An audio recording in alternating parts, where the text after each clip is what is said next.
lucky for Nick, I own the Beckman as well. So we have the Williston and we have the Beckman. And as I was saying, that I feel that there is room for both boots. Nick, you can look at both of them and you can see the difference. So this is the 9013 chestnut featherstone leather, and this is the teak featherstone leather Williston. You have worn the hell out of these boots, so. I've worn a lot of these boots, yeah, that's true. This man knows his Red Wings. So if you can tell, the round toe is very bulbous on the Beckman versus the slimmer toe on the Williston.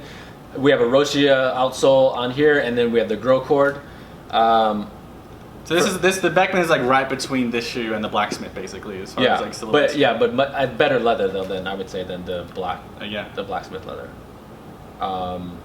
But yeah, I definitely would recommend purchasing the Beckman just on your own. Even though it's going away, it's worth having. It is an institution. Yeah, I mean, Charles Beckman founded Red Wing. Yeah, it's a real. So why not? Yeah, exactly. Red Wing, yeah, exactly.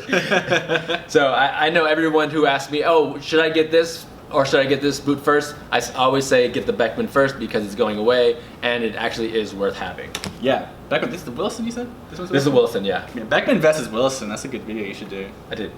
You did that? Yeah. Oh. Thanks for watching. Yeah, no, this is nice. I'm very interested in the new generation of these Red Wing boots because it's like the Williston and the Sheldon and the Merchant, and all these are really going for this. Yeah, exactly. That's so true. Because this is the Sheldon here. So you can see the evolution of Red Wing, how it's becoming slimmer. And you know, the thing is, I don't know if you ever get this in your comments, like people saying, oh, especially for me, because Red Wing is like a workman's boot. Yeah. But the Heritage line is not really that. Yeah, and if you see the evolution of the boot, it's going more dressier. Yeah. No, it's true. And I mean, that's the funny thing with Red Wing is that like, obviously they can't just like make the same boots as they did back for the iron miners like in the 1910s and say like now this is going to meet all like workplace health and safety requirements. Right, like, exactly. They have the Red Wing boots for their really highly technical stuff. Yeah. Then they retained the Red Wing Heritage line, and those boots are still like fine. They're very good, but the people who insist that they're boots for doing work in. I mean, you certainly can, but I think I would say the bulk of the sales are from like gentlemen like you and I who just like for sure looking nice in urban environments. Yeah, like you want like a good-looking boot. You want to look dress well and look good. Yeah, like I've worked in a few warehouses. Like I've seen like boots like kind of similar to those before, but I think the real appeal is the Heritage. Right, and I had like a job at a government depot where we were outside, and you needed steel toe. I couldn't show up with these or even an Iron Ranger. You needed a steel toe. Yeah. So yeah, the Heritage line is.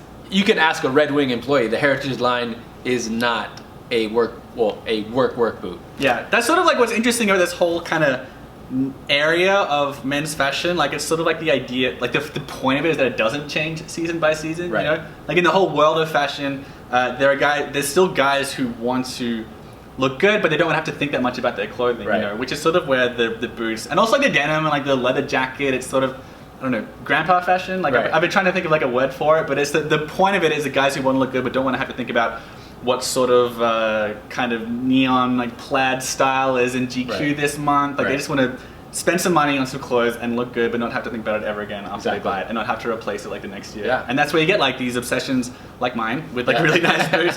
But like but these and like also jeans and also like jackets. Yeah. And it's like it's almost the point of it is to be boring. Like I'm not an interesting dresser. Like the clothing I wear I like, I think it looks good, but kind of the point of it is that it's not something I have to think about that much. Right, and you want it to last. So Nick, the big question is, do you ever wear sneakers? Wow, seldom. I seldom wear sneakers. You know, now and then when I have like joggers on or something, even though I'll often like wear boots with joggers, although people will get mad at me in my YouTube comments when I do that. I actually wore that in one of my most popular videos. What was it? The Thursday Captain boot. I was wearing them with joggers. That was one of the outfits I wore them with in the video, but man, I got a lot of flack for that. But I mean, I just basically wear nothing but boots and Converse high tops. Okay. And that's kind of it. And sometimes other shoes I work out in. But that's pretty much it. And it was also tricky because I've been trying to build Stridewise, right? And it's very, very important to me to actually wear in the boots. Yeah. Just to, obviously to actually figure out if they fit or not, as opposed to just taking them out of the box and reviewing them like that. So that meant that this summer I was walking around New York City in shorts and boots because I had to wear them in. I looked like a German tourist. Right. So do you ever have someone recognize you from your YouTube channel? No, not yet. Okay. I can't imagine why anyone would. Well, besides you, maybe if I saw you around here, yeah. Well, the thing is because if I wear boots a lot, pretty much I would say 95% of the time I'm in boots.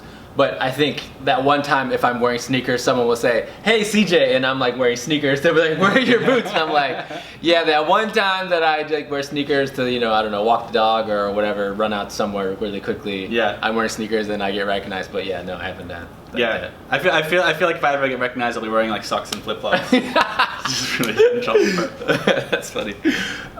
The other thing I was going to ask you, if you haven't checked out Nick's channel, Stridewise, check it out. And you make boots look really, really good. Oh, thanks. I don't make Red Wings look as good as you. No. Like I watched your channel and I'm thinking, that's really good DP work you got going on. Especially the Timberlands. Yeah. I've never owned those Timberlands, and those Timberlands are very popular. And I didn't know that they were so cheap. Yeah, they're pretty inexpensive. What's funny about Timberlands, and it's the same as Doc Martens, is both these shoes are roughly $150. But if ever I call them cheap in the video, right, exactly. Everyone yells at me because basically, if you're getting Timberlands or Doc Martens, then you've pretty reliably you've only ever worn sneakers in your life, and you're making your first move into boots. Yeah. And everyone's just like appalled at the fact that they're $150, and they insist that it's very expensive. But like, no, I've got some $500 boots. There's definitely a lot of sneakerheads who probably own a pair of Timberlands. That's for sure. Yeah, definitely. Yeah. There are a lot of similarities with it as well. I mean, besides the fact that it feels a lot more sneaker-like than a lot of boots. But like, for instance, the fact that how with Timberlands, there's like a real cult around keeping them absolutely spotless. Right. Like, it's sort of like white sneakers in that regard, you know? But I don't have the patience for it, which is why I'm a boot guy. Because I don't. Right, and the thing is, like, for the one thing that I had a conversation with, I was at Red Wing and this guy bought a pair of Iron Rangers. And he said he used to be a sneakerhead and he ended up selling a lot of sneakers and he wants to get into boots. And I think I was leaving the store and I turned around and stopped and I was like, I need to have this conversation. Because the thing is, a well-worn boot looks fantastic. Yeah. Versus if you have beat-up sneakers, you're not going in. Like, girls are they're not be like, this dude what's wrong with him? Yeah. Guys are gonna laugh at you. You can't wear a beat-up sneaker. Yeah, it's just different items of clothing like confer different ideas, right? Like, it's with the sneakers, if you have white sneakers, that like shows you're a man of like precision and a man of hygiene and like a man who like takes great pride in his appearance and everything else. Like, if that's the look you want to go for, like white sneakers can be fine.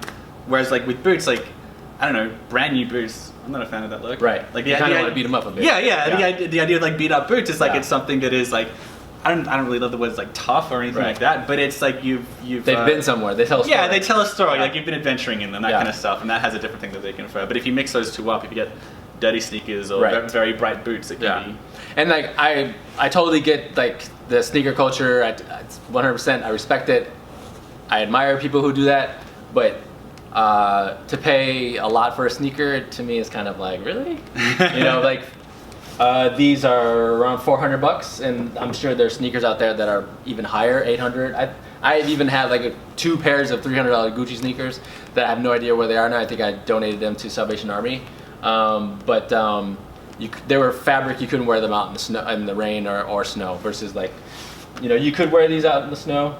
I wouldn't recommend wearing the Williston out in the snow. I'd wear maybe the Beckman because this is more dressy, but it could stand the snow. It is built to withstand it. Versus like a fabric sneaker is just gonna turn out like it's gonna fall apart on you. Yeah, I mean, different like items of clothing and areas of fashion just confer different ideas. It's like there's like a nice suit and there's like a nice leather jacket, and they're just for doing different things, and nothing's better or worse than the other. You see, Viber came out with some sneakers as well. Did they really? Yeah, I can't remember if they're Goodyear Welted or they're Blake Stitched or something, but it's just like obscenely high concept like sneakers from Viber, which some people get excited about, but no, I'm not spending much on sneakers. Not yet, anyway. I don't know. Yeah. I do get pretty weird about shoes. I'm sure sneakers are on the horizon. Yeah. So there's another boot that some folks have asked me about, and that's the Thorogood. Nick has reviewed a Thorogood. Check out the review if you haven't seen it. What are your thoughts on the Thorogood? The Dodgeville one? Yeah. Well, it's an interesting sort of mesh of, you could call it a mixture of the Red Wing Iron Ranger and the Wolverine 1000 Mile, in that it looks a lot like the Iron Ranger, but it's made of Chrome XL leather. So I have a pair of those boots. They're really hard to find, honestly. Like, I mean, Thorogood has like a total mess of they have 2 different websites. It's really hard to find this product. I think it's fine. It's sort of like, it's got a lug on the bottom, so it's a bit different to the regular Iron Ranger. But I personally was not a huge fan of the quality control on it. I think it looks good, but my particular boots, which you can see in the video, the counter on the 2 different boots were completely different colors. Oh. So it was just, I don't know. It was a good example of like a company didn't pay a ton of attention to quality control. Also, like the stitching along the toe cap was like a bit uneven on the two of them. So I don't know, it's fine. I mean, for a Chrome XL boot, it's like basically the cheapest Chrome XL boot I've seen. So if you want to like have like an entry into that type of leather, they're good. I would recommend, if you can, to inspect them in person before you can buy them, just because like the QC is like a bit so. I had a viewer, they bought a pair of White's boots. Yeah.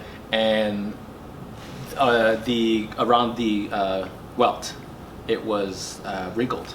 The leather was wrinkled. Really? Yeah, and so she reached out to them, and I think they sent her new boots. She was able to keep the boots that she had, but they sent her new boots after, you know, some back and forth.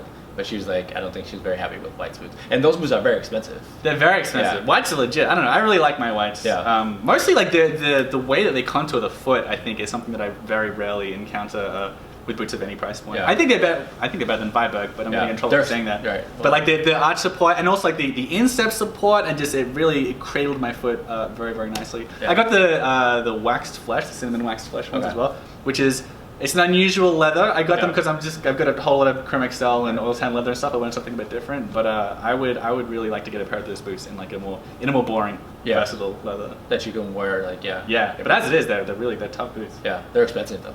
They're expensive. Yeah. But they also they'll make it to the shape of your foot as well, I think. Oh, really? Measurements. I think so, yeah. That's cool. Yeah. Nix does as well. I'm getting credit. Nix is another one that someone had commented, like, have I tried them? And I have not tried Nix nor Whites. I have not tried them on feet. I've seen them, have not tried them on feet. I'm getting some Nix, but I have to like get some tape measure my foot. Before you. I keep procrastinating on that. Yeah. But I'm gonna. Yeah. I also wanted to know, I get asked a lot the best boots for really snowy, terrible, like knee-deep Minnesota type weather, and although it can get pretty horrible in New York, I guess that's one of my weak points, and I always mean to put together like a list of boots or something, but I don't know where to start. But like, what's the best Red Wing boot? So the Red Wing boot that I like for that type of weather, that slush, where, you know, in New York City, the intersections is that like you step in, you know how deep it's gonna be. Yeah. I say the 8146 mock toe with the lug sole. That's the one I recommend in Briar. And this is the oil slick. Yeah, and then they also do it in the Copper Rough and Tough, which is also really nice. The Copper Rough and Tough has speed hooks in the last three, and not eyelets all the way through like this one, but this is what I recommend. The Red Wing used to have another boot that was made for super terrible weather. The slide, the icebreaker, the ice cutter. The ice cutter, yeah. But they don't have it anymore. No, you can find that. I found it it's in Holland. Yeah, you can find it in Europe. Yeah. But they don't have it here. No, I can probably get it for you. You know some people? Yeah. You can if you wanted to. The Red Wing Dark Market? I could probably get it. It's not Dark Market. I could probably get it for if you wanted it. Yeah, I think in black. But you say you don't like black boots. But I could probably get it for you in black. All right. Yeah. And I think that one is Spitfire leather on it. Yeah. You could also make your own. You know, I like to make my own boots. You make your own boots? No, I mean, you can buy a blacksmith. And then get a different sole. Yeah, put a lug sole on it. Yeah, you can always do that. Yeah. But this one, this is a tough looking boot though. Yeah, I love this boot. It took me a while to buy it and to like it, and once I did, I absolutely love it. So if you are not subscribed to Stridewise, Nick, tell everyone where they could find you. So YouTube, Twitter, Instagram, Facebook, and let them know where you are. Yeah, I mean, Stridewise.com is the best place to find it, and that's where all the videos are there, and also I have these just obscenely, ridiculously long written reviews as well, where they actually go into more detail there, if you can believe it, than in my 15-minute long. No, and you do YouTube have videos. like your reviews are in depth. They're really good. But there's also some other cool stuff on there as well. Like I interviewed, I was always very interested in the way that Red Wing boots and Americana boots manifest as popular in Asia. So I got an interview with the GM of Red Wing Japan. I read that on my site as well. And there's a few other little goodies on there as well, outside of just the stuff you find on my channel. But if you want to check out the channel, that's just youtube.com/c/Stridewise. If you want to check that out. Cool. But the site's pretty cool too. Got some pictures.